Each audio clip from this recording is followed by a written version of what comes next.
Buenas noches a todos. Soy la doctora Alicia Cerrato, médico especialista en ginecología y obstetricia, máster en dirección empresarial y coordinadora regional del proyecto Health Policy Plus en Honduras. Les damos la más cordial bienvenida a esta red de aprendizaje para la respuesta a la COVID-19 en América Latina.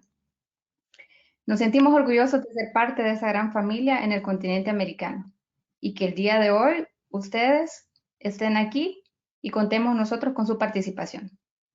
El proyecto EPIC, en colaboración con el proyecto STAR, ha desarrollado esta serie de seminarios web interactivos para presentar información práctica y actualizada que ayudará a todos los trabajadores sanitarios de primera línea a mejorar la prestación de servicios a pacientes diagnosticados con COVID-19 moderado o grave.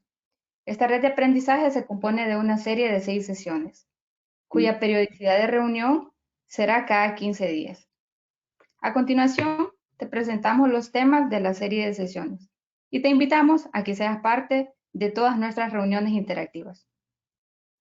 Expertos clínicos de Estados Unidos y América Latina compartirán evidencia científica, discutirán casos clínicos reales y profundizarán en el uso de varias herramientas y recursos en línea para ayudarte a tomar decisiones complejas en medio de tiempos inciertos.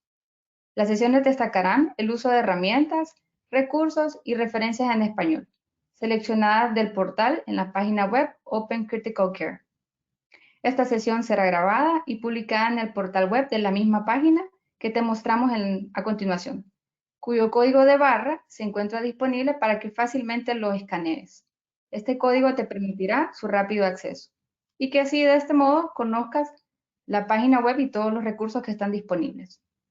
A continuación, recordaremos algunos detalles importantes sobre esta primera sesión. Número 1, tu micrófono se encuentra en silencio para evitar interrupciones durante la discusión. Sin embargo, si deseas participar, puedes indicarnos con la opción de levantar la mano. Y de este modo habilitaremos tu micrófono para que puedas participar en tiempo real. Número 2, a lo largo de la presentación encontrarás algunas preguntas en forma de encuesta. Te invitamos a que participes en tiempo real.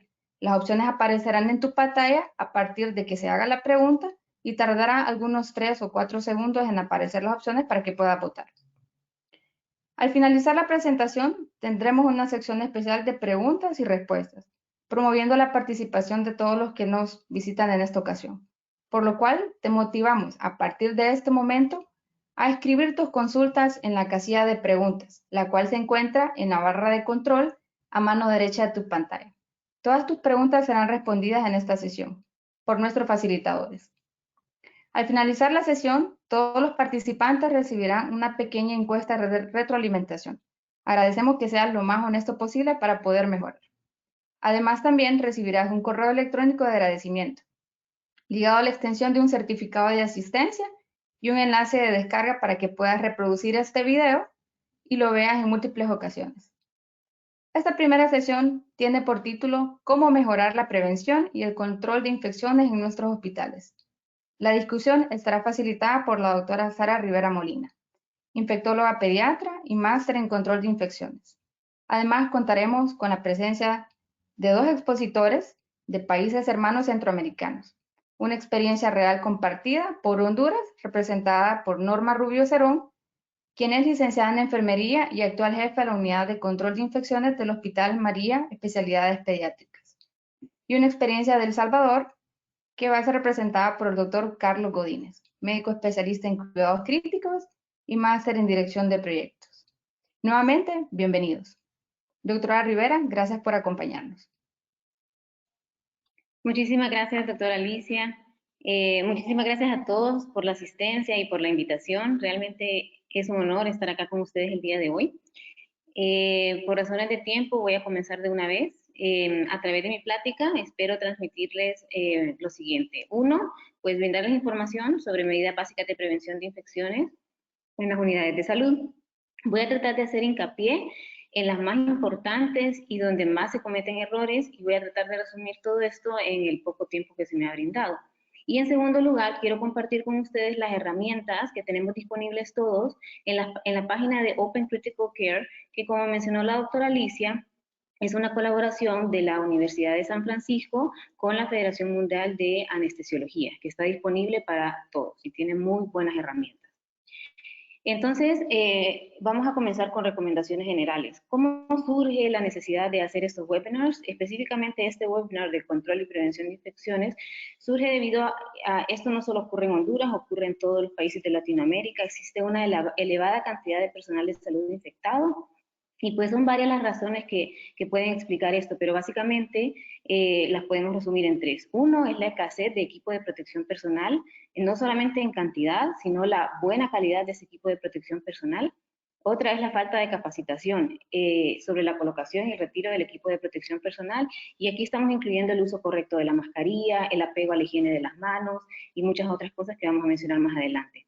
Y algo bien importante que a veces se nos olvida es la alta carga laboral. Entonces, a veces tanta carga en el trabajo nos hace olvidar cómo son los procesos y pues no nos apegamos y cometemos errores y esto nos predispone y nos pone en riesgo.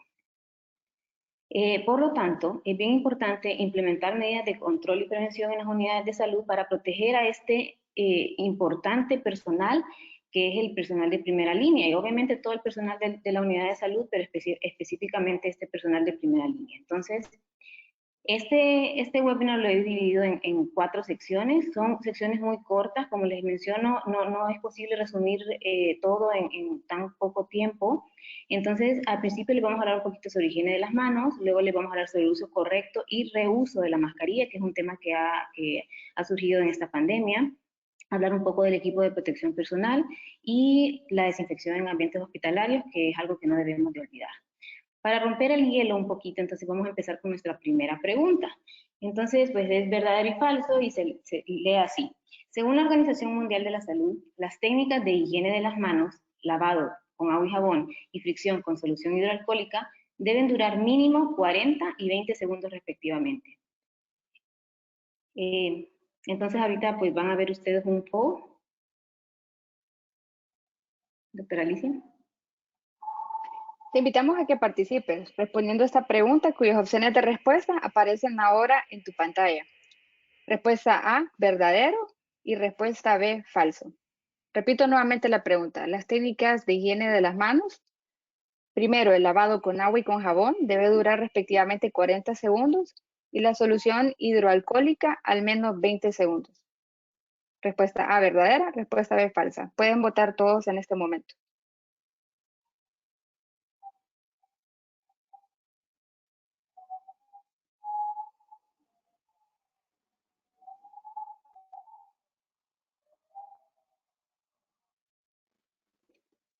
Ok, muy bien. 76% de nuestra audiencia respondió verdadero y el 24% respondió falso. Te invitamos a que estés atento, pues la respuesta será discutida a continuación. Ok, vamos a avanzar y aquí vamos a darles la respuesta. Entonces vamos a hablar un poquito sobre higiene de las manos. La higiene de las manos es, como ya todos sabemos, la práctica más importante para reducir la transmisión de agentes infecciosos en los hospitales. Esto no surge por la pandemia, esto ya se conoce desde hace muchísimo tiempo y el término higiene de las manos incluye dos tipos. El primero es el lavado de las manos con agua y jabón antiséptico y el segundo pues es frotado con productos a base de alcohol, que puede ser geles, enjuagues o espuma, pero básicamente estos productos no requieren el aclaramiento con agua y pues tienen esa ventaja. Recordar siempre los 5 momentos de higiene de las manos de la Organización Mundial de la Salud. Aquí les presentamos un esquema de los 5 momentos, pero pues quizá esta imagen facilita mejor el aprendizaje. Tenemos el momento 1 y 2, que recordar que son para proteger al paciente de patógenos que pueden estar en las manos del personal de salud. Momento 1, que es antes del contacto, de realizar una tarea limpia o así. Momentos 3, 4 y 5 sirven para proteger al personal de salud, a otros pacientes y al ambiente de patógenos que pueden estar en el entorno del paciente. El momento 3 es después del contacto con fluidos o secreciones corporales, el 4 después del contacto con el paciente y el 5 después de entrar en contacto con el entorno del paciente. Recordar que la Organización Mundial de la Salud pues ya tiene una técnica de higiene de las manos. La técnica de higiene de las manos para fricción con productos a base de alcohol y la lavado con agua y jabón básicamente es la misma. Claro que cambia en que el lavado con agua y jabón requiere de agua, requiere de una toalla de uso único para el secado, pero básicamente los pasos son los mismos. Una gran diferencia es que el lavado con jabón antiséptico, y a esto viene la pregunta que acabamos de hacer, es que debe durar más tiempo, debe durar 40 a 60 segundos. A veces no es posible estar tomando el tiempo, pero pues una práctica que podemos adoptar es cantar feliz cumpleaños 4 veces y eso nos puede ayudar para tratar de cumplir este tiempo. Entonces lo importante aquí no es solo saberse la técnica de higiene de manos que pretende cubrir todas las partes de las manos, sino que también apegarse a al tiempo mínimo que debe durar esta técnica. Hablando un poquito de la técnica de higiene de las manos con solución a base de alcohol, recordar que tiene que ser alcohol etílico o alcohol isopropílico a una concentración de 60 a 95%, y esto es bien importante fijarse en esto al momento de usar este producto. La gran ventaja de la higiene de manos con un producto a base de alcohol es que solamente necesitamos 20 a 30 segundos para realizar la técnica, es decir, cantar feliz cumpleaños 2 veces, estamos dando la mitad del tiempo. No requiere agua, no requiere toallitas para secarse las manos y es de fácil acceso, es decir, lo podemos tener en el punto de atención más fácilmente que tener un lavado, que tener agua, lo podemos andar cargando nosotros en nuestra ropa, entonces es mucho más accesible. Siempre se va a preferir en las unidades de salud la higiene de las manos con un producto a base de alcohol. Pasando a la siguiente fase, tenemos aquí otra pregunta, entonces se las leo. Es un método recomendado para descontaminar las mascarillas. Entonces tenemos 4 opciones y se deben obviamente escoger solamente una. Opción A es luz ultravioleta tipo C. B, uso de toallitas antisépticas con cloro a bajas concentraciones, es decir, al 0.1%. Opción C, calentamiento en horno de microondas. Y opción D, secado al sol durante 6 horas.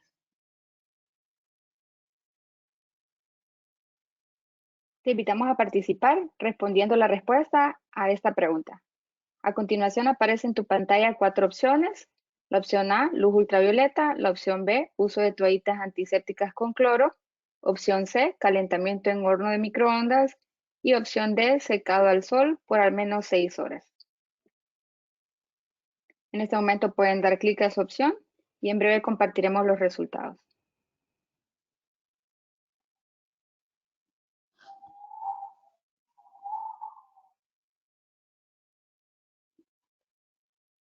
El 54% de la audiencia respondió la opción A, uso de luz ultravioleta tipo C. El 14% uso de toallitas antisépticas con cloro al 0.1%. El 4% calentamiento en horno microondas y el 28% de la audiencia secado al sol durante 6 horas. Te invitamos a estar atento, pues la respuesta será discutido en breve. Gracias, Alicia. Entonces vamos a pasar a la sección del uso correcto de la mascarilla quirúrgica y la N95 y KN95. Entonces, es bien importante prestar atención a los detalles para disminuir el riesgo de infección en el usuario. En los detalles está la clave. Recordar que al principio de la pandemia tuvimos este problema que teníamos muchas mascarillas que no cumplían con la calidad mínima que se requería. Estoy hablando más que todo del filtrado. Entonces, no todas las mascarillas están certificadas y no todas las mascarillas son seguras para ambientes hospitalarios. Entonces, aquí les dejamos un código QR que los va a llevar a la página del Instituto Nacional de Salud y Seguridad Ocupacional de los Estados Unidos, y aquí van a poder aprender ustedes un poco más cómo identificar las mascarillas que sí están certificadas. Hablando un poquito sobre la mascarilla quirúrgica, en cuanto a la colocación y retiro, no voy a entrar mucho a detalle en los pasos, solo quiero mencionar cosas bien importantes que es donde más pues ocurren las fallas. Uno es que el lado coloreado siempre tiene que ir para afuera, nunca, nunca para adentro. Esto es algo que se propuso al inicio de la pandemia, que se podía pues usar del otro lado, pero esto no debe ser así. La banda flexible, la banda de metal, siempre debe estar colocada hacia arriba. Es bien importante, antes de colocar la mascarilla quirúrgica, hacer higiene de las manos. En cuanto al retiro, aquí lo más importante es que la mascarilla quirúrgica es de un solo uso. No podemos guardarla y utilizarla al día siguiente. Hay muchos estudios que han estudiado cuánto es la capacidad, cuánto tiempo realmente puede filtrar bien una mascarilla quirúrgica, y realmente lo que se sugiere es que no pase de 4 horas. Entonces, Después de eso, la capacidad para filtrar de la mascarilla disminuye considerablemente. Después de retirar la mascarilla quirúrgica, siempre es importante hacer higiene de las manos. Y la verdad es que la higiene de las manos puede ser con cualquiera de las dos técnicas, lavado con agua y jabón o con un producto frotado con un producto a base de alcohol. En cuanto a la mascarilla KN95 y N95, aquí lo importante es este punto número 5, de ajustar la mascarilla bien. No, en nuestros países pues no hacemos pruebas de ajuste normalmente, entonces esta es una práctica que sí tenemos que adoptar, es decir, tratar de soplar y verificar que el aire no salga por los lados. Si esto sucede, entonces tenemos que reubicar las ligas y tratar de ajustar la mascarilla de tal forma que se evite la salida de aire lo más que se pueda. Entonces la mascarilla KN95 y N95 debe quedar bien ajustada a nuestra cara. Siempre hacer higiene de las manos antes de colocar la mascarilla. En cuanto al retiro de la mascarilla KN95 y N95, es bien importante hacer higiene de las manos después de retirarla. A diferencia de la mascarilla quirúrgica, las KN95 y N95 se pueden someter a un proceso de descontaminación. No todos, como hicimos la pregunta al inicio, no todos los procesos de descontaminación son válidos. Muchos alteran el filtrado de la mascarilla. Por lo tanto, si no se tiene uno de esos métodos disponibles, podemos recurrir a una práctica que se llama esperar y reutilizar, que más adelante les voy a comentar un poquito de eso. Estas son un resumen de las consideraciones importantes en cuanto al uso de la mascarilla quirúrgica y la KN95. Siempre se prefiere usar una careta. La careta va a disminuir la cantidad de carga microbiana que cae sobre la mascarilla, cualquiera de las dos, quirúrgica o KN95, y pues siempre se recomienda utilizarla. No olvidar hacer higiene de las manos, y siempre es importante que al retirar la mascarilla, mantener esa distancia física. Allá hay estudios que han demostrado que realmente el personal de salud no se infecta tanto en la atención directa del paciente, o sea, en las salas COVID. Donde más se infecta es cuando se relajan las medidas de bioseguridad, es decir, en las áreas de descanso o, por ejemplo, salen a pasear o algo. Entonces, en ese momento es cuando se relajan las medidas y ahí es cuando ocurre la infección. Entonces, siempre tener en cuenta esto. Nunca podemos utilizar una mascarilla húmeda, manchada, con secreciones, maquillaje, o que esté rasgada, o que las ligas, por ejemplo, estén sueltas, porque eso altera muchísimo el filtro en la mascarilla, por ejemplo, KN95 y N95. Al tocar la mascarilla, la parte anterior, recordar que está contaminada, por lo tanto, tenemos que hacer higiene de las manos. Yo sé que esto es algo bien difícil de evitar, nosotros nos tocamos la cara muchas veces por hora, entonces, siempre que por accidente toquemos la mascarilla, hacer de las manos.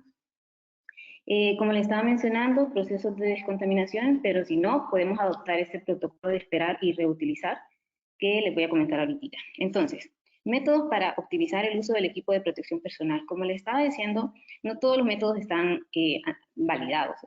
Muchos alteran el filtro, cambian la forma de la mascarilla, haciendo que no tenga un ajuste adecuado.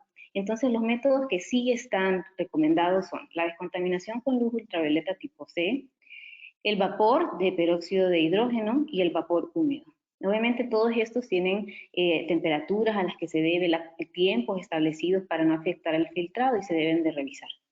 Cuando estos métodos, no todos los hospitales tienen acceso a estos métodos, como sucederá en nuestros países, por lo que está esta práctica de esperar y reutilizar. Métodos que no se deben de utilizar para la descontaminación de las mascarillas porque alteran el filtrado. Lavado con agua y jabón o detergente. Aplicación de cloro, estoy hablando de cualquier concentración de cloro o alcohol. Limpiarlos con toallitas desinfectantes, sean de cloro o de amonio cuaternario o cualquier otra toallita desinfectante. O calentamiento en horno microondas. Todos estos afectan el filtro y una vez que una mascarilla ha pasado por este proceso, pues no puede ser utilizada. Expone al personal que la está utilizando y nunca se debe recomendar hacer esto. Hablando de la práctica de esperar y reutilizar, esto ha surgido a raíz de la pandemia, o sea, ha habido escasez del equipo de protección personal y pues ha sido adoptado en muchos países, incluso en el hospital donde yo laboro, tuvimos un tiempo que hacer esto. Entonces, por ejemplo, ¿cómo se hace esta práctica de esperar y reutilizar, entonces lo que se hace es que la unidad de salud le entrega al personal 5 mascarillas, una para cada día de la semana. Entonces se asigna, esta mascarilla va a servir para el lunes, o sea, la utilizo el lunes y al final de mi jornada la guardo. El día martes, el día miércoles, el día jueves y el día viernes. Esa misma mascarilla que utilicé el lunes, la utilizo al día siguiente, la utilizo la semana siguiente, perdón, el mismo día. El principio detrás de la práctica de esperar y reutilizar es que después de 7 días, después de esa semana de estar ahí en una bolsita, idealmente de papel, la carga viral disminuye muchísimo sobre la mascarilla. Entonces, eso disminuye el riesgo de infección en el personal de salud cuando la manipula la mascarilla para colocársela nuevamente. Obviamente esto pues tiene unas desventajas que ya les voy a hablar más adelante, pero sí tenemos que tener, estas son consideraciones importantes, cosas que tenemos que tomar en cuenta si vamos a adoptar esta práctica, que pues como yo les estaba mencionando no es lo ideal, pero pues muchos hospitales han tenido que recurrir a esto. La mascarilla solamente puede ser utilizada por la misma persona. El lugar donde se almacena no debe alterar la forma original de la mascarilla, debe quedar suelta. Idealmente tiene que ser una bolsa de papel, si no se puede, pues una bolsa de plástico. Lo que no se debe de hacer, la mascarilla si no está íntegra, es decir, los elásticos están estirados o está manchada de secreciones o está rota, o incluso después de exponernos a aerosoles, no se recomienda guardarla, se debe descartar y solicitar una nueva.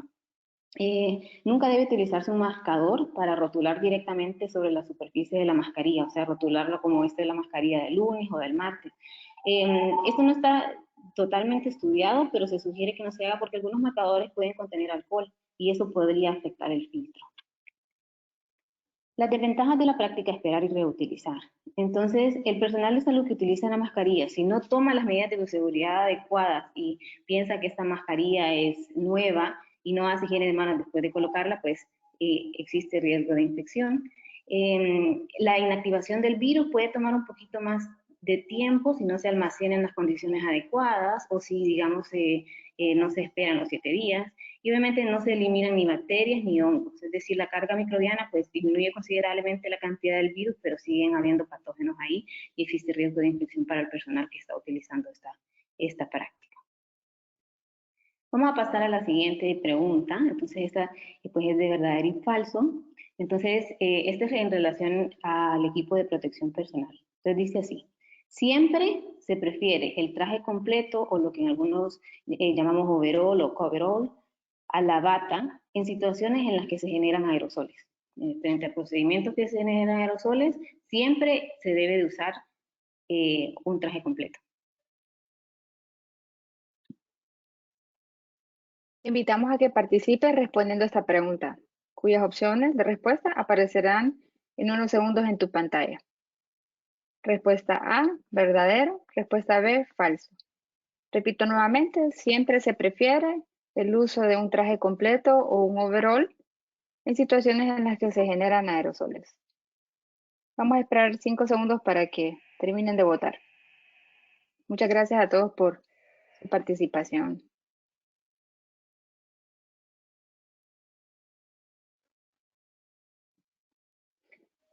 El 84% de la audiencia respondió verdadero. El 16% respondió falso. Te invitamos a estar atento, pues la respuesta será discutida en breve. Muy bien, vamos a pasar a la sección del equipo de protección personal. Entonces, la técnica de colocación y retiro del equipo de protección personal obviamente es algo sumamente importante. Todo el personal de la unidad de salud debe estar capacitado en esta técnica. El retiro del equipo de protección personal conlleva un mayor riesgo, entonces tenemos que hacerlo con paciencia, tomarnos nuestro tiempo, idealmente frente a un rótulo que nos esté indicando cuáles son los pasos. Aquí no es saberse los pasos, sino más saber cómo hacerlo.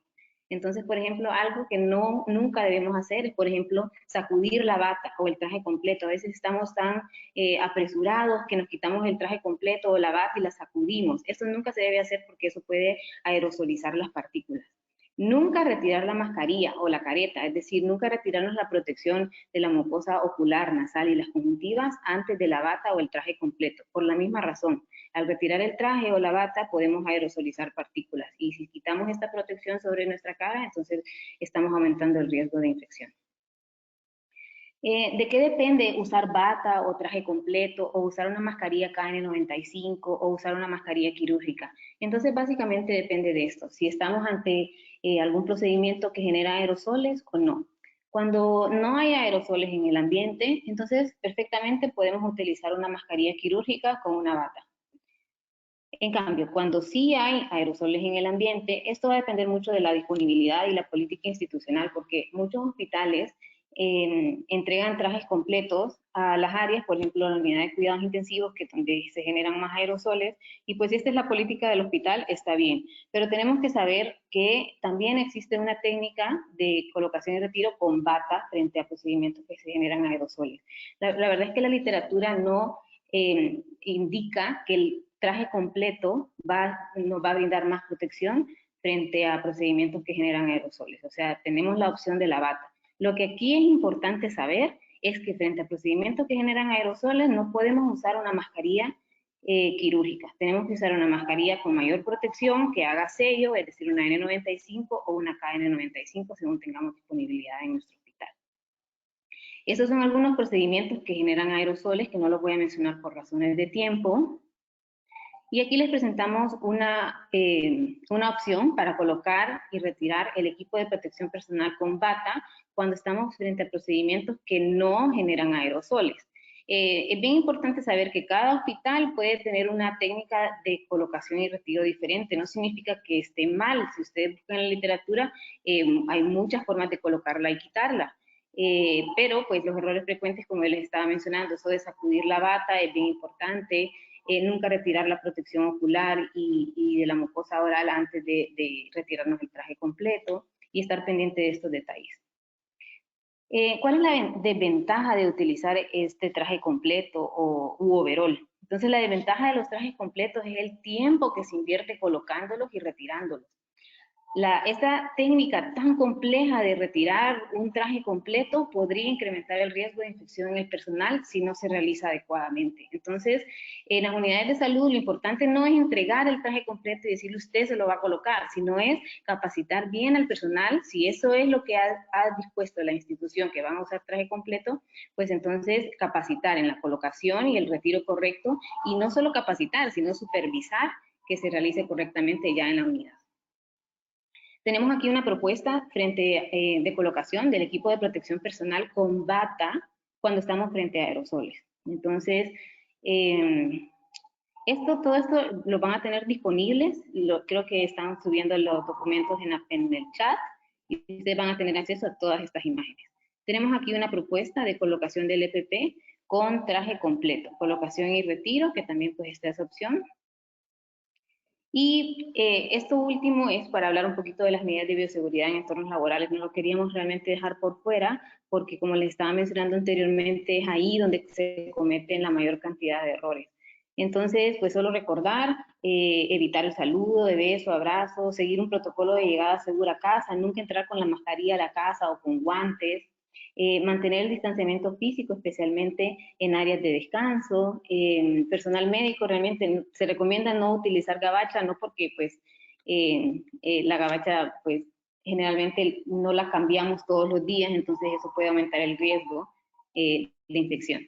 En esta guía que les estoy comentando y que van a tener disponible, van a poder ustedes encontrar al final unos afiches que les pueden servir para las unidades de salud, precauciones para vía aérea, es decir, cuando están frente a procedimientos que generan aerosoles y frente a gotas. Entonces, ¿qué tipo de equipo de protección personal se requiere según esa unidad de salud? Están fáciles de imprimir y fáciles de entender. No olvidemos la desinfección de superficies, recordar que el virus puede estar presente, puede quedarse en las superficies mucho tiempo, esto va a depender mucho de la porosidad del material, pero además de la distancia física, el uso de la mascarilla y la higiene de manos, la desinfección de las superficies juega un papel bien importante también en la prevención. Entonces sabemos que tenemos estos 3 productos que podemos utilizar para la desinfección, que son los más comunes en nuestros hospitales.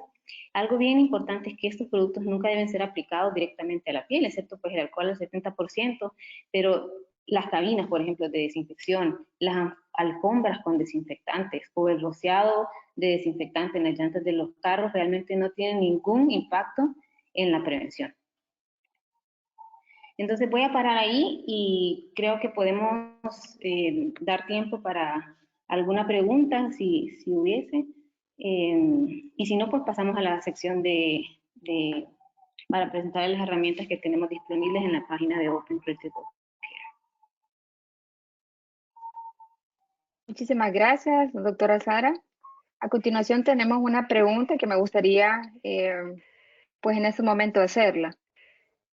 La pregunta dice así: hemos tenido muchos desafíos en cuanto a la capacitación, supervisión y apego a la higiene de manos. Creemos que eso está muy ligado a la alta proporción de personal de salud infectado en mi hospital, así también como infecciones asociadas a la atención de salud. ¿Qué consejo nos podría dar o qué estrategias han implementado ustedes en sus hospitales para mejorar esto? Muchas gracias. Gracias, doctora Alicia. Gracias por la pregunta. Eso es realmente uno de los grandes desafíos, pienso yo, en el hospital donde yo laboro aquí en Tegucigalpa. La supervisión, las capacitaciones del equipo de protección personal realmente han representado un reto.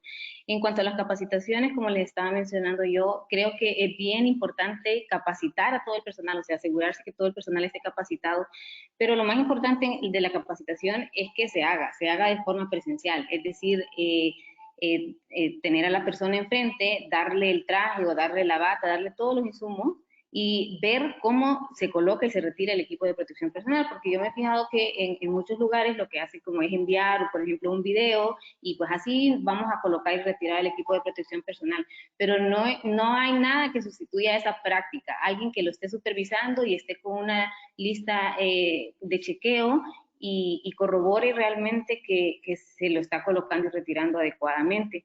En el hospital donde yo laboro hicimos esto y de hecho le dimos un puntaje a cada paso y pues la persona tenía que pasar con cierto puntaje que era 100%, o sea, no se podía ir pues, con una nota más baja de eso y pues ya estaba listo para entrar a la unidad, a la unidad COVID. Se trató de capacitar a todo el personal y bueno, eso por un lado. Otra cosa, tuvimos bastantes dificultades en los procesos para la colocación y retiro en cuanto a la cantidad de EPP que teníamos al principio de la pandemia. Esto fue un reto más que todo al principio.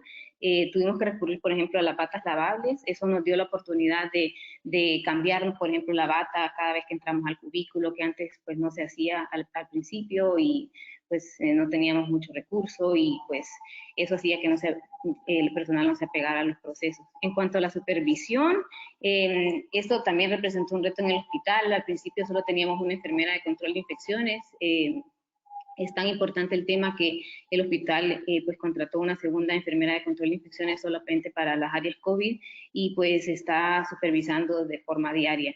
Pero no tanto es la supervisión de la enfermera de control de infecciones o el enfermero de control de infecciones. Yo pienso que realmente es importante crear esa cultura de seguridad en la que todos realmente somos responsables del bienestar de nuestro equipo. Entonces, una vez que se crea esa conciencia, pues todos estamos atentos a que pues nuestros compañeros hagan bien o se apeguen a los procesos. Entonces, pues creo que no sé si contesta la pregunta de... Sí, claro que sí. Muchísimas gracias, doctora Rivera.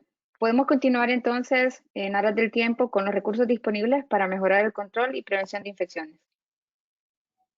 Gracias, doctora Alicia. Entonces, bueno, esto es lo que les voy a presentar en este momento. Todo lo pueden encontrar, está disponible para todos nosotros en la página de Open Critical Care que les hablamos al principio. Entonces, esta página fue pues, creada ahorita a raíz de la pandemia.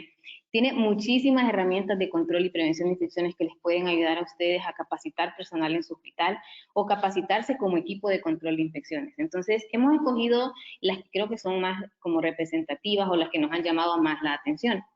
Tenemos esta primera herramienta que se llama Cuidados Críticos para el Médico No Intensivista. Esta es un curso que fue desarrollado por la Society of Critical Care Medicine. Es un curso gratuito, está totalmente en español y pues tiene muchas secciones, pero yo solo quiero hacer énfasis en la sección de control y prevención de infecciones. Entonces, tiene estos videos cortos que pues nos enseñan un poquito sobre la transmisión de patógenos en las unidades de salud, el manejo y la identificación de brotes, y medidas de prevención de infecciones, por ejemplo, como aislamiento de pacientes, cómo utilizar el equipo de protección personal, incluso habla un poquito sobre el reuso de la mascarilla, el uso correcto de la mascarilla. Entonces está muy bueno. Esta herramienta creo que está muy buena para, más que todo para el equipo o las personas que están involucradas directamente en participar en las decisiones que se toman en cuanto a prevención y control de infecciones en las unidades de salud.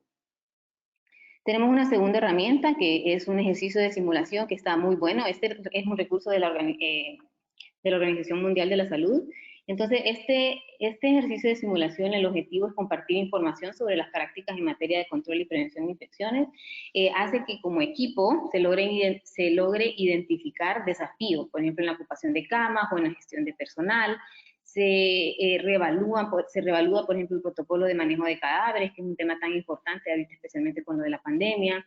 Se discuten los procedimientos para recolección y manejo de muestras de laboratorio. Y lo más importante de este curso de simulación es que se identifican las áreas de acción en su hospital. Es decir, como equipo se sientan, tienen, por ejemplo, un escenario. Entonces, el ejercicio de simulación es muy corto, es una presentación de 24 diapositivas en PowerPoint y todo el contenido está basado en 2 documentos de la Organización Mundial de la Salud, que pues aquí lo hemos puesto en inglés, pero igual están disponibles en español, que ya los conocemos, es sobre el manejo de cadáveres y sobre el control y prevención de las infecciones en las unidades de salud en el contexto de la pandemia por COVID-19. Entonces lo que se hace, lo que pretende pues es una metodología llamada Tabletop Exercise. Entonces lo que hace es un debate facilitado de grupo. Entonces se presenta un escenario al grupo y se hacen al final preguntas, se discute, luego se actualiza ese escenario, se brinda más información, pasa a una segunda fase de preguntas y discusión y luego se actualiza nuevamente el escenario y pasa a una fase final de preguntas y discusión. Entonces esto se puede volver una discusión muy rica con todo si participa, por ejemplo, el personal de adquisiciones o de la cadena de suministros, el equipo de control de infecciones, epidemiología. Entonces esto realmente puede ser muy beneficioso para el hospital. Entonces aquí al lado tenemos, por ejemplo, el escenario, que es uno de los ejemplos que tenían en ese momento, y al final lo que se pretende es sacar este plan de acción. Entonces identificar los retos, proponer soluciones, establecer en las que se va a tratar de solucionar el problema y anotar responsables. Entonces básicamente esto es lo que los ejercicios de simulación están son situaciones que pueden suceder en nuestros hospitales, o sea, no están alejadas de la realidad. Entonces, por eso es que nos ha llamado muchísimo la atención, es un muy buen recurso. La herramienta 3, obviamente, la higiene de las manos, como les estaba mencionando, una práctica sumamente importante en las unidades de salud. Tenemos 2 cursos disponibles en la página de Open Critical Care. Tenemos el curso de higiene de las manos de los CDC, que dura 30 minutos, y tenemos uno de la Organización Mundial de la Salud, que dura 1 hora. Hablando específicamente del recurso de higiene de manos de la Organización Mundial de la Salud, eso está muy bonito, es todo en español, es gratis, dura 1 hora y lo mejor de todo es que se entrega un certificado, se aprueban con más del 70% de la calificación. Aquí les pongo el código QR por si se quieren dirigir inmediatamente a la página de la OPS. Y lo importante y bonito de esto es que ustedes pueden solicitar apoyo, por ejemplo, a talento humano o a recursos humanos para que todo el personal de salud tome este curso. Entonces, estén enterados de los 5 momentos, de la técnica de higiene de las manos. Es muy interesante y facilita muchísimo las acciones del equipo de control de infecciones. Tenemos también el curso de los CDC. Tiene una duración de 30 minutos, este es solamente de higiene de las manos. Lamentablemente no entregan certificado, pero lo que nos ha llamado la atención es que está muy interactivo. Tiene muchas imágenes, preguntas, aclaran dudas, entonces también conviene mucho este curso. Tenemos una herramienta 4, que es una infografía sobre COVID, sobre el equipo de protección personal. Entonces, esta lámina, así como tal cual la están viendo, así está disponible en la página. Está muy bonita porque la pueden imprimir, la pueden entregar al personal Y básicamente con esta lámina ustedes pueden hacer una capacitación, no necesitan nada más, pueden entrar a las áreas COVID con esta lámina y dar la capacitación in situ, es decir, agarrar personal, presentar la imagen y empezar a discutir. Se puede obtener una discusión muy rica con esta lámina, facilita muchísimo la educación. Una herramienta 5 es un resumen de las estrategias para optimizar el suministro de equipo de protección personal durante los periodos de escasez. Seguramente esto ya lo han escuchado porque está en la página de los CDC, pero como sabemos, no siempre vamos a tener esa gran cantidad de equipo de protección personal, entonces esta página brinda información específicamente para, pues, para todo el equipo de PPP en general, respiradores N95, las mascarillas, batas, protectores de ojos y guantes. ¿Qué hacer cuando la capacidad del equipo de protección es convencional, cuando estamos con un plan de contingencia o cuando realmente estamos en una situación de crisis? ¿Qué estrategias? O sea, nos lo detallan así. ¿Qué hacer con las mascarillas en una situación convencional, contingencia y situación de crisis? Entonces, realmente brindan consejos muy útiles. Y otras herramientas que tenemos, pues solo las hemos enumerado acá y para que ustedes sepan que existen en esta página. Tenemos sobre colocación y retiro y reprocesamiento del equipo de protección personal. Tenemos las recomendaciones de una página que se llama N95 DICON, que brinda información muy buena sobre descontaminación de las mascarillas. Tenemos herramientas sobre colocación y retiro del EPP, tenemos un webinar sobre descontaminación y reuso del EPP, y la herramienta 9, que es una guía, que es la que les estamos compartiendo aquí en el chat, sobre prevención de la infección por SARS-CoV-2, una guía práctica para mejorar el control y prevención de infecciones en las unidades de salud. Todo el contenido de las recomendaciones generales que le hablé al inicio de la plática han salido de esta guía. Entonces, esta la van a tener disponible en el chat y también la pueden encontrar en la página de Open Critical Care en español.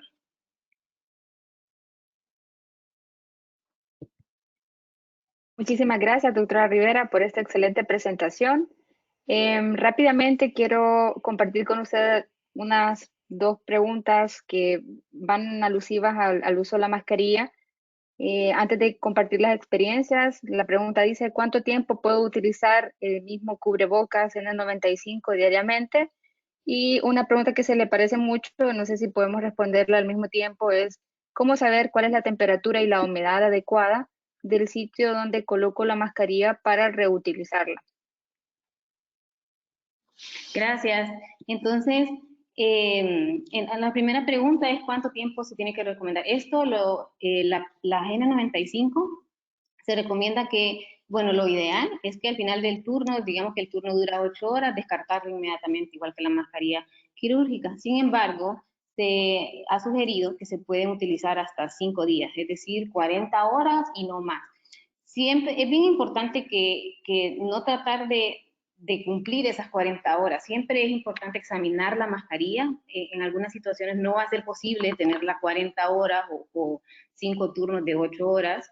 Y siempre es importante examinarla, que esté íntegra, no esté manchada, rasgada, y si es así, cambiarla inmediatamente. O que no haga buen sello, eso es bien importante. A veces solo nos fijamos en que no esté manchada, mojada, y no nos fijamos en el sello de la mascarilla.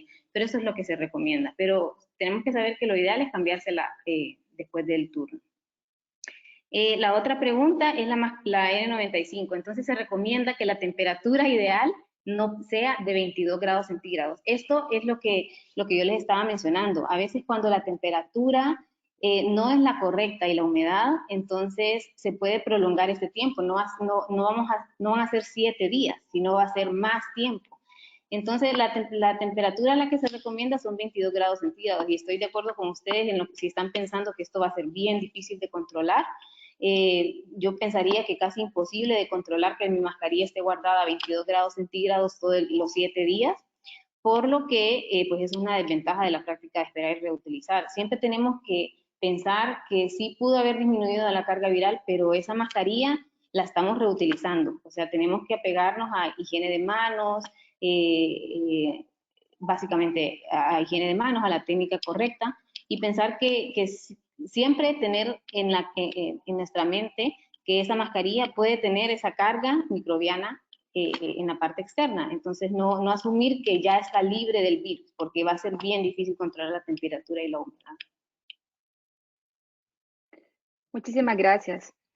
Gracias, doctora Herrera, por su participación. A continuación, entonces, pasaremos a la sección de experiencias, comenzando con una primera experiencia en Honduras, compartida por la licenciada Norma Judith Rubio Cerón. Adelante y bienvenida, licenciada.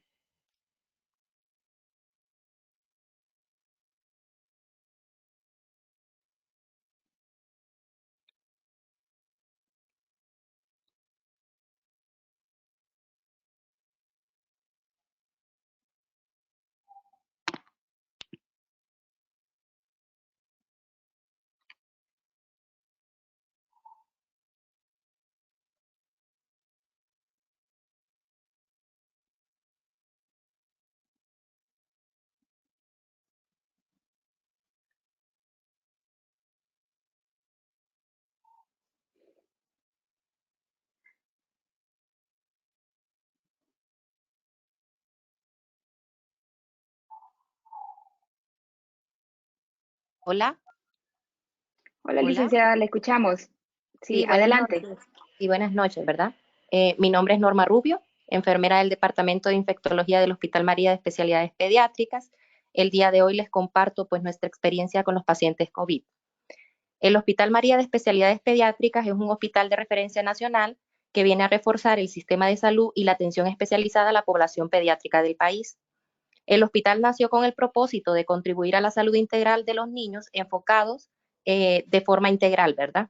Eh, Pese a que ningún hospital, ¿verdad?, estaba preparado para la pandemia, la Secretaría de Salud dispuso de las instalaciones del Hospital María para intervenir pacientes COVID, por lo que se tuvo que contratar personal nuevo que no estaba familiarizado con las políticas de prevención y control de infecciones, ¿verdad? Pues como toda institución se nos presentaron dificultades, ¿verdad?, en todo este trayecto, entre ellos, pues principalmente en lo de, que es el equipo de protección personal. La institución pues quedó desabastecida de insumos, principalmente como ser mascarillas, batas y guantes, esto pues por el cierre de las fronteras que hubo en determinado tiempo a nivel mundial. Nuestro plan de acción a seguir pues fue esterilizar las mascarillas, se mandaron a elaborar 1000 batas lavables y 700 monos, ¿verdad? Se utilizaron donaciones de guantes proporcionados por Copeco y CESAL, ¿verdad? También pues la falta de apego a las medidas básicas del programa de control de infecciones. Importante mencionar que esta no fue medida desde el inicio por la falta del recurso humano, por lo que se tuvo que contratar a una licenciada en enfermería, la cual fue capacitada en el programa de control de infecciones, iniciando la vigilancia activa de la higiene de manos con el programa Speedy Audit en el mes de julio, iniciando con un apego de la higiene de las manos de un 34% y finalizando en el mes de diciembre ya con un apego de un 83%. También pues se vigila lo que es la forma correcta de lo que es colocar y retirar el equipo de protección personal. Al igual se elaboró una ficha resumen, ¿verdad? De las principales medidas de prevención, principalmente aquellas asociadas a los dispositivos. En cuanto al recurso humano, pues se capacitó al personal contratado en lo que es la técnica de la higiene de las manos y los 5 momentos según la Organización Mundial de la Salud. Se hicieron la grabación de videos caseros en cuanto a la colocación y retiro de equipo de protección personal y también de higiene de manos, siempre incluyendo los 5 momentos, ¿verdad? Es importante, pues, hacer referencia a que en el mes de agosto se presentó un brote de 4 casos de infecciones del torrente sanguíneo por Klebsiella, resistente a casi todos los antibióticos con una letalidad del 50%. En cuanto a las capacitaciones, ¿verdad? Eh, del personal contratado por la institución, ¿verdad? Han recibido 1.124 capacitaciones en los diferentes temas, ¿verdad? Por ejemplo, como ser la colocación y retiro de equipo de protección personal, la higiene de las manos, 5 momentos, manejo y prevención de infecciones del torrente sanguíneo asociado a dispositivos intravasculares, se han socializado las fichas de vigilancia de los factores de riesgo, rótulos de aislamientos, ¿verdad? Importante también, ¿verdad?, que el 16 de marzo se instaló en la institución un filtro donde todo el personal y paciente que ingresa a la institución debe someterse a un interrogatorio donde se separa a los empleados y pacientes con sospecha o infección confirmada a un área destinada para ser evaluado, ¿verdad? Y donde se le dan sus recomendaciones previas. Eso podemos decir de nuestra experiencia que hemos tenido en el Hospital María. Muchísimas gracias, licenciada Rubio. A continuación, vamos a dar paso entonces a la experiencia del caso del país hermano El Salvador, compartido por el doctor Carlos Godínez. Bienvenido, doctor Godínez, y gracias por estar aquí con nosotros. Muchísimas gracias. Es un verdadero placer estar en esta noche compartiendo con ustedes nuestras experiencias. Quisiera ver la siguiente diapositiva, por favor. Gracias.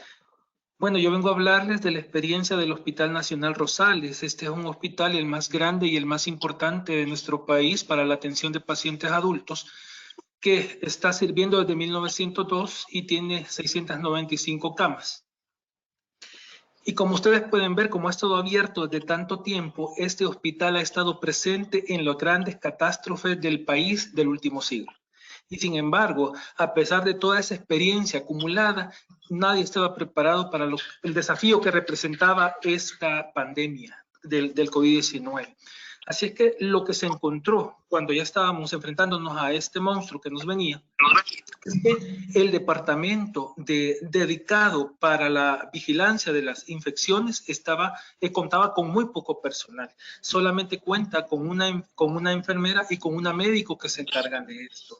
Esto obviamente lleva todavía sobrecarga laboral de estas personas, y por lo tanto no podían cubrir con todas las obligaciones que tenían.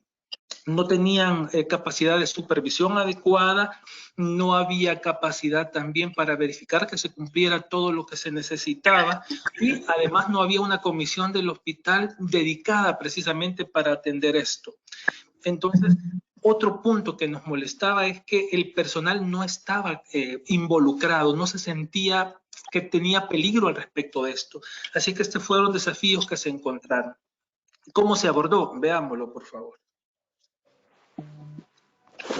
Bien, entonces lo que podemos ver en estas láminas es que, quiero que vean por favor la fotografía que está, la segunda de la fila de abajo, de izquierda a derecha.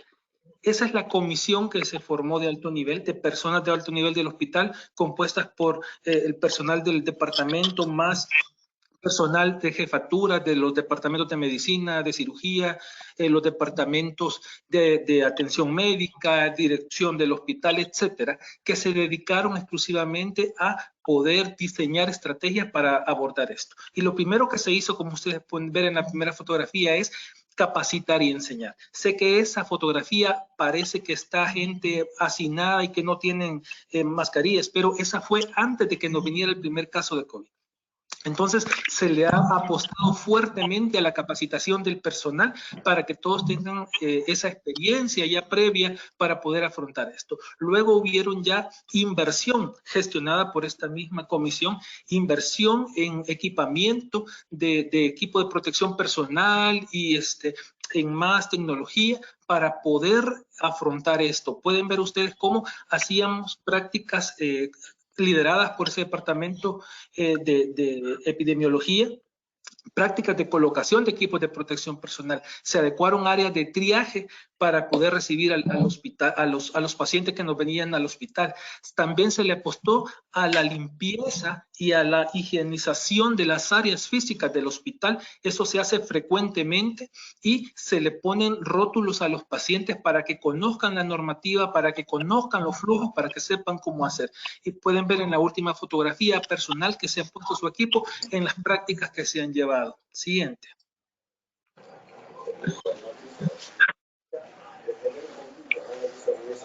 Siguiente, por favor. Entonces, ¿qué lecciones aprendimos? Uno, que debido a que la pandemia dio miedo, entonces el personal por sí mismo no se ha contratado suficiente recurso humano todavía, pero el personal empezó a tomar conciencia y empezar a buscar la capacitación por sí mismo. Eso aunado a que hubo gestión efectiva, se dotó de más recursos, como mascarillas, como protectores, como equipos de protección personal para los médicos, enfermeras y todos los que están involucrados en la atención del paciente. Y esto incrementó además que las jefaturas de los servicios estuvieran pendientes de los reportes adecuados, de que el personal estuviera bien preparado y utilizara los equipos. Además, los servicios sufrieron modificaciones para hacer flujos unidireccionales, una puerta de entrada y una puerta de salida y no compartir lo mismo. Pero lo que creo que es clave es las comisiones multidisciplinarias de alto nivel, que son las que deben gestionar esto y que deben asegurarse que los hospitales cumplan y reciban todos los equipos que necesitan. Adicionalmente, se fortaleció la adecuada disponibilidad de material bioinfeccioso. Con todo lo que esta pandemia ha sido dolorosa para nosotros, para nuestro personal y para nuestro país, creo que hemos sacado buenas lecciones de esto y que nos prepararemos mejor para futuros eventos. Muchísimas gracias.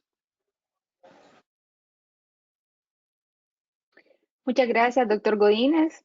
A continuación, daremos continuidad entonces a la sección de preguntas y respuestas. Me gustaría, doctor Godínez, que usted nos pueda también colaborar con algunas de estas preguntas. La siguiente pregunta dice, ¿es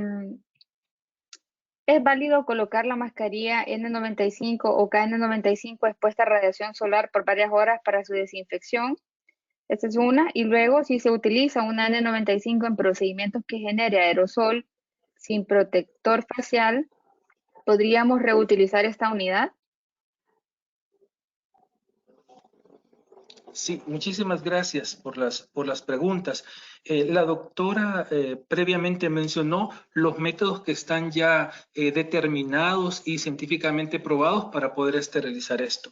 Sin embargo, se ha visto que en estudios in vitro la luz solar logra inactivar la carga viral de las mascarillas. Entonces, la recomendación concreta es utilizar los medios adecuados y si no se tiene, la estrategia de guardar y esperar que mencionaba la doctora. Sin embargo, siempre deben utilizarse y esperar que los servicios tengan buena ventilación y buena iluminación, si es preferentemente natural, para que la carga viral pueda disminuir. Y en la otra pregunta era si al utilizar un protector se podría reutilizar. También mencionó la doctora que siempre debe utilizarse sobre la N95 o KN95 un protector para disminuir la carga viral. Lo más importante es al reutilizar una mascarilla precisamente que se pueda esterilizar o se pueda guardar y segundo que esté íntegra, que no tenga ningún tipo de daño, que vaya a comprometer el sello y que el filtro y que eso vaya a comprometer la salud del recurso humano. Muchísimas gracias. Tengo una pregunta más para el doctor Godínez. Es una experiencia compartida por una de nuestras participantes. Dice, en mi caso, el riesgo que tenemos es que cuando la unidad de COVID se encuentra llena, se ingresan entonces pacientes COVID en salas no COVID, ¿verdad? De cuidados intensivos, haciendo caso omiso muchas veces a la normativa del Ministerio de Salud y sin las medidas de prevención de infecciones adecuadas para el personal. ¿Cómo podríamos trabajar en estas condiciones y cómo podemos regular la prevención de infecciones al personal que se está exponiendo? Bueno, muchísimas gracias por la pregunta. En primer lugar, hay que entender que no todos los pacientes con COVID entran a un servicio de cuidados intensivos. A los servicios de cuidados intensivos entran los pacientes, obviamente, que están críticamente enfermos y que ya hay definiciones al respecto para poderlo hacer. Una de las herramientas que yo recomiendo es utilizar las escalas de alerta temprana. Y hay unas que se han ya diseñado para COVID especialmente para poder identificar. Además, hay otros tipos de clasificación que se pueden usar. Por ejemplo, utilizando el pulsioxímetro, se puede también clasificar a los pacientes para poder diferenciar si necesitan o no atención crítica. Una vez dicho esto, todos los pacientes que tienen sospechosos o que ya están confirmados de COVID deben estar en un área aparte. No se pueden estar mezclando pacientes sanos o, digamos, pacientes no respiratorios con pacientes respiratorios. Eso es algo que se tiene que hacer. Segundo, ya habíamos mencionado que no en todos los casos es necesario utilizar completo el equipo de protección personal. Lo importante es conocer y diferenciar si es un procedimiento generador de aerosoles lo que se va a hacer en esa área. Porque si hay un procedimiento, ¿y cuáles son? Ya lo había mencionado, pero los más comunes que se hacen en los servicios: aspiración de secreciones, nebulización de pacientes. En ese caso siempre debe haber una KN95 al menos con el protector facial. Y en los servicios, si acaso no hubiera suficiente espacio, pues es una práctica colocar a los pacientes alternos, cabeza con pies, para que no estén contagiándose entre ellos. Yo creo que cada hospital debe buscar alternativas en ese sentido y el personal de salud debe contar con la protección adecuada. Muchísimas gracias, doctor Godínez, por su excelente presentación y por compartir también su experiencia en El Salvador, ¿verdad? Lo apreciamos mucho. Tengo una pregunta dirigida a la licenciada Norma Rubio. La pregunta dice así: ¿la protección facial para desinfectar se debe sumergir en un desinfectante luego de un procedimiento generador de aerosol?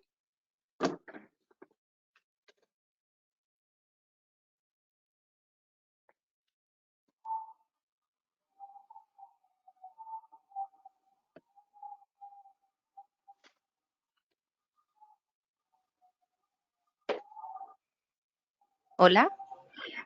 Hola, licenciada. Sí, buenas. Pues generalmente lo que nosotros utilizamos, ¿verdad? Es la desinfección con detergente enzimático y utilizamos amonio cuaternario en forma de spray, ¿verdad? Para hacer la desinfección de estas.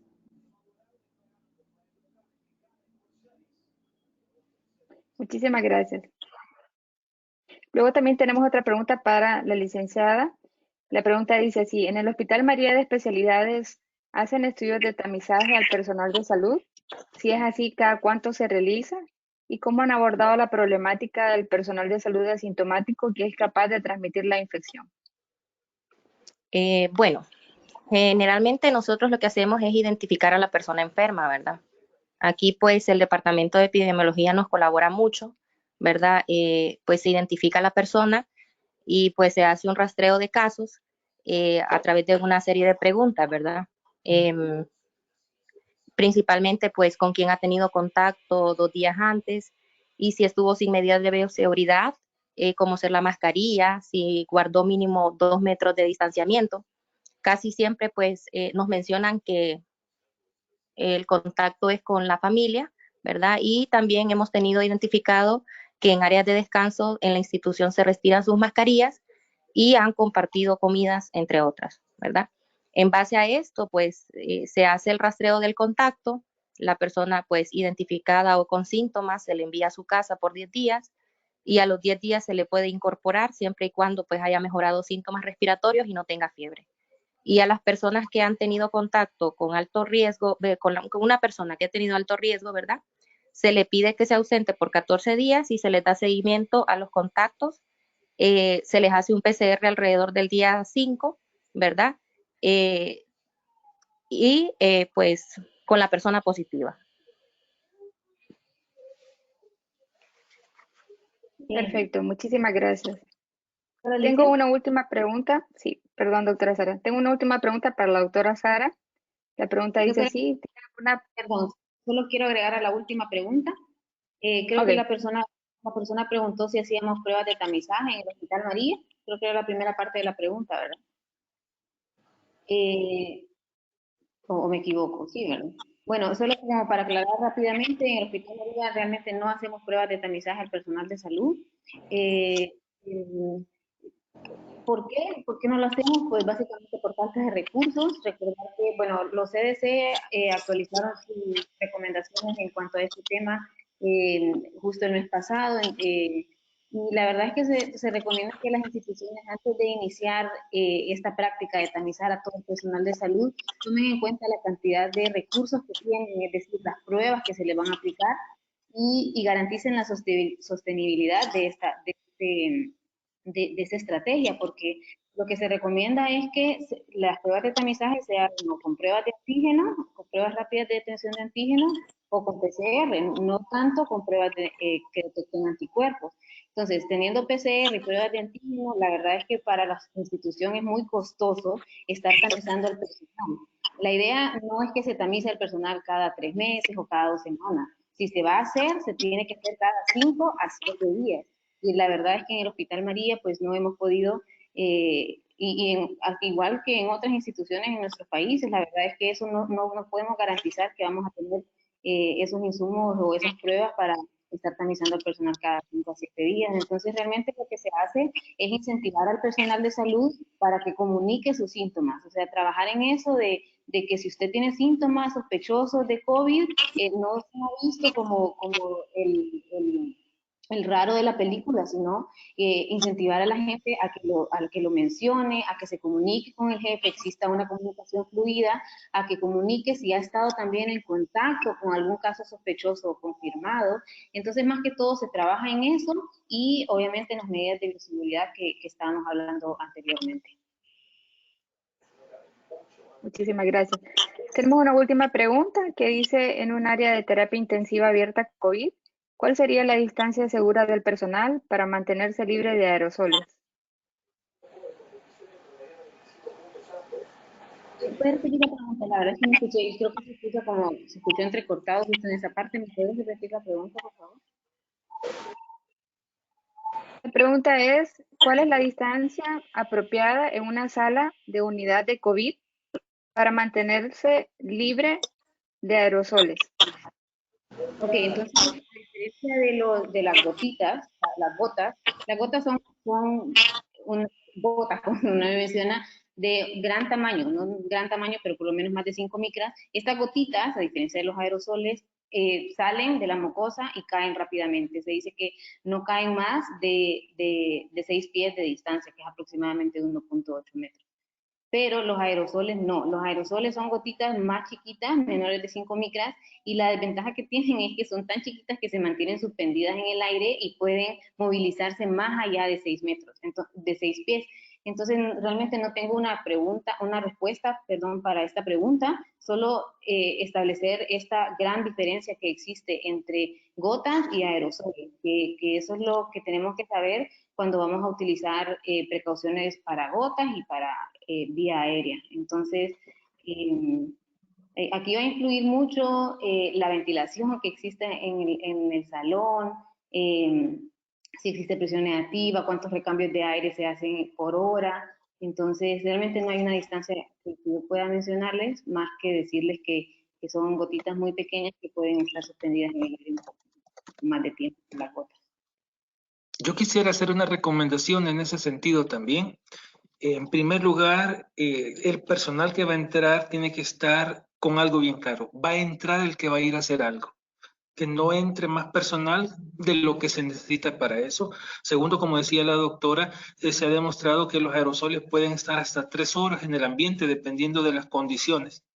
Por lo tanto, depende de eso el equipo que va a utilizar el personal.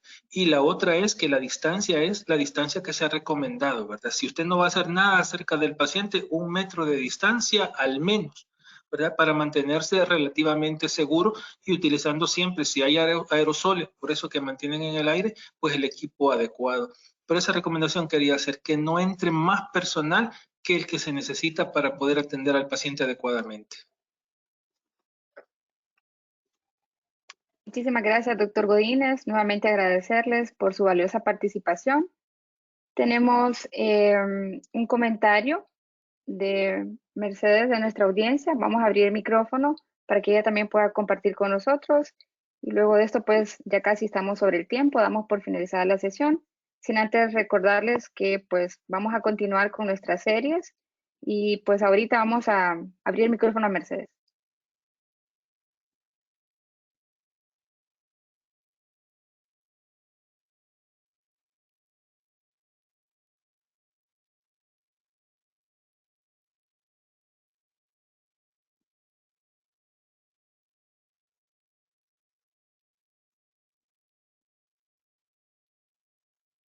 Mercedes, solamente tienes que darle la opción para quitar el mute. Adelante. Ok, ¿hoy sí? Te escuchamos. Ok, Gracias. muy buena. Bueno, gracias. Buenas noches a todos. Mi función, que soy la coordinadora del programa de prevención y control de infecciones del Hospital Nacional Rosales, tal vez comentarles una estrategia que ha sido de mucha utilidad en la institución y es el hecho de tener controles para que se haga uso adecuado, pues para optimizar los insumos que nosotros tenemos. Lo que se ha hecho es que a cada recurso que elabora en la institución se le entregan los insumos, una mascarilla, una KN95 o su gorro, su traje, y tienen que firmar de recibido día con día de lo que se les esté entregando. Esto evita que haya fugas de insumos, ¿verdad? Desperdicio de insumos, y eso nos ha permitido poder, por lo menos durante toda la primera ola que hemos tenido de COVID en la institución, poder tener la cantidad de insumos adecuados, ¿verdad? Ha traído sus inconvenientes porque el personal se queja, ¿verdad? Aunque nunca ha habido desabastecimiento y se les ha entregado lo requerido. Con relación a los tamizajes, nosotros sí realizamos tamizaje al personal. Desde un inicio no habían entrado todavía casos, pero empezamos a hacer tamizaje para detección de casos al interior de la institución. Es la única forma que encontramos también para detectar los casos asintomáticos, porque si no tienen síntomas, pues no los vamos a detectar. Entonces esa es una forma, e igual cuando aparecen casos, pues hay que seguir un estudio de brote y empezar a buscar todos los contactos, así como lo mencionaba la doctora anterior. Esos son mis comentarios, tal vez una pregunta. Mencionaban ahí en el hospital de Honduras que ellos han fabricado su equipo de bioseguridad. Me llamaba mucho la atención. Sabemos que esta epidemia pues ha tenido un desabastecimiento en los insumos pues en los países. Quisiera saber cuál es la experiencia con relación al personal, qué opinaba el personal o cómo lo tomaron el hecho de que les fabricaban y les desinfectaban o lavaban pues los insumos que les estaban proporcionando. Muchas gracias.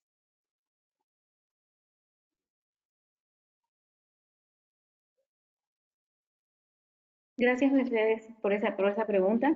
Fíjese que sí, en el Hospital María, al principio de la pandemia estábamos muy preocupados porque solo teníamos batas desechables. Entonces, pues, tuvimos que mandar a fabricar, a confeccionar batas de un material,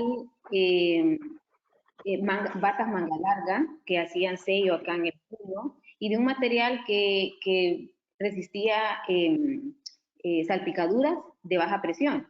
Entonces, realmente cuando nosotros no tuvimos ningún problema con el personal de salud en las áreas COVID, más bien pienso que lo han tomado muy bien porque es las batas realmente casi nunca han faltado. Sí hemos tenido problemas con el área de lavandería, a veces pues un día se nos arruinó la máquina y tuvimos que recurrir a otras estrategias, pero realmente el equipo de protección personal, la bata específicamente, siempre está disponible. Entonces, en el Hospital María tenemos, nosotros nos cambiamos la bata antes de entrar al cubículo, es decir, la bata no la utilizamos la misma bata toda la jornada, sino que permitimos eso, que antes de entrar al cubículo se coloca una bata nueva y al salir pues la deja dentro del cubículo y sale. Entonces realmente hemos tenido buena aceptación del personal. Creo que lo importante es garantizar que el material sea el adecuado y que sea manga larga, que cubra el puño. Entonces, la verdad no nos ha ido mal. Muchas gracias por la pregunta. Gracias. Muchísimas gracias a todos por su asistencia. Esta ha sido una charla bastante rica. Solamente recordarles que esta es la primera sesión de nuestra red de aprendizaje para respuesta a la COVID-19 en América Latina.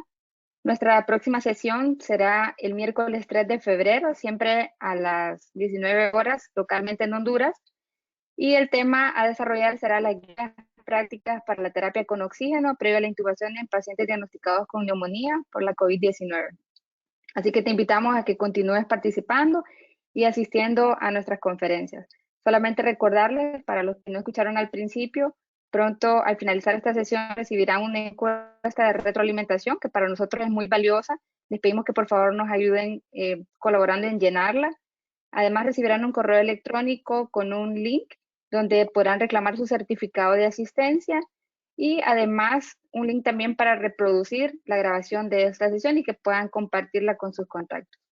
Muchísimas gracias a todos ustedes que están al frente de la pandemia, en primera línea, y queremos dejarles este pequeño mensaje, ¿verdad? Gracias por tu dedicación y esfuerzo salvando vidas. Sabemos que todos han hecho una labor increíble. Nosotros estamos felices de que estén aquí con nosotros y que juntos podamos pues afrontar esta pandemia en las mejores condiciones. Muchísimas gracias y buenas noches. Les invitamos nada más antes de que se salgan, que si pueden poner en el chat de preguntas el país de donde nos visitan, para nosotros sería muy bonito saber de dónde están todos conectados. Así que nuevamente muchas gracias.